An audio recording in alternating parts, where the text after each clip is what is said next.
An old story told about a rabbi. Is this too loud? Yes?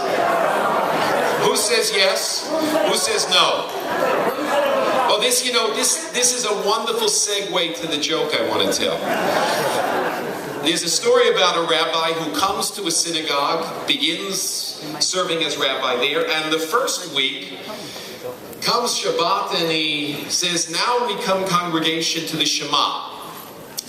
Half the congregation rises to say the Shema and the other half is seated. The half that is seated is yelling at the people who are standing and they're saying, sit down. And the half of the congregation that's standing is saying to the others, stand up. Rabbi doesn't know what's going on. He figures maybe it's just an aberration. The next Shabbat, the same thing happens. One half of the congregation stands up, the other half sits down, remains sitting. And so those who are sitting yell at those who are standing, sit down. And those who are standing yell at those who are sitting, stand up. And the rabbi says, you know what, I'm going to have to get to the bottom of this. I'm going to have to go to the rabbi who preceded me, the rabbi emeritus, who's now in assisted living after serving the congregation for 40 years.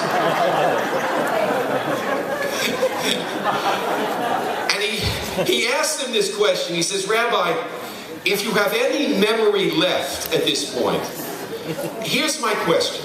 Every time I get to the Shema, half the congregation stands and the other half remains seated. And the one half that's remaining seated yells at those who are standing. Those who are standing yell at those who are seated. He says, Rabbi, tell me the tradition. What's the tradition of the congregation? And the rabbi says, that's exactly the tradition. Half stand up and the people who are seated yell at them. And those who stand up yell at those who are seated, why aren't you standing up? So I share that with you because we in the Merit Jewish Center, we have a tradition. And about this tradition, there is no yelling, there is no shouting, there is unanimity. Hard to come by within the Jewish people, but there is unanimity. When it comes to the land of Israel, when it comes to the state of Israel, and supporting the state of Israel, and doing what we can to strengthen the state of Israel, there we stand as one. That is the tradition of the Merit Jewish Center. That is why we are here tonight. We're here because we believe, as we like to say in Hebrew, Am echad lev echad. We're one people, one nation. Now, that is our responsibility, to make certain that we teach that, spread that, believe it, and preach it. One people, one heart. 3 hours ago when we made Havdalah in this room, as we called Shabbat to an end, we used a special candle, the Havdalah candle. It's a wonderful candle, and what it's made of is a bunch of candles that are actually interwoven. So that when you light the Havdalah candle, you have all these lights, but they form one light together. One light. That's what we believe. That is the way of the Jewish people. We have Israelis, we have European Jews, we have American Jews, we have Ashkenazim, we have Sephardim, we have every different flavor and brand, but the only way this works is if we light one fire together.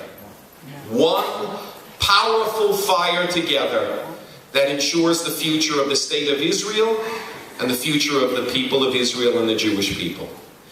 I am proud to say to you tonight that as a result of this extraordinary outpouring tonight and the generosity of those who are here, I am informed by the Friends of the Israel Defense Forces that we have raised enough money from our congregation and community, because we welcome those from the community who are here with us tonight, to create in an Air Force base in the Negev, a very beautiful recreation club for the pilots who fly out of that base daily in the most modern, sophisticated jets and defending the state of Israel and the people of Israel.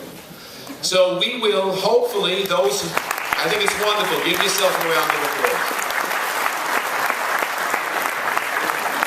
And this is where the pilots come to relax, watch a little TV, see reality TV because they don't live enough reality while they're flying the jets, and take a few minutes off in between what they're doing to help defend the state of Israel. I'm hoping that when our group reaches Israel in August, we'll be able to go down to the Air Force Base and participate in a wonderful dedication ceremony of that room this coming August, God willing.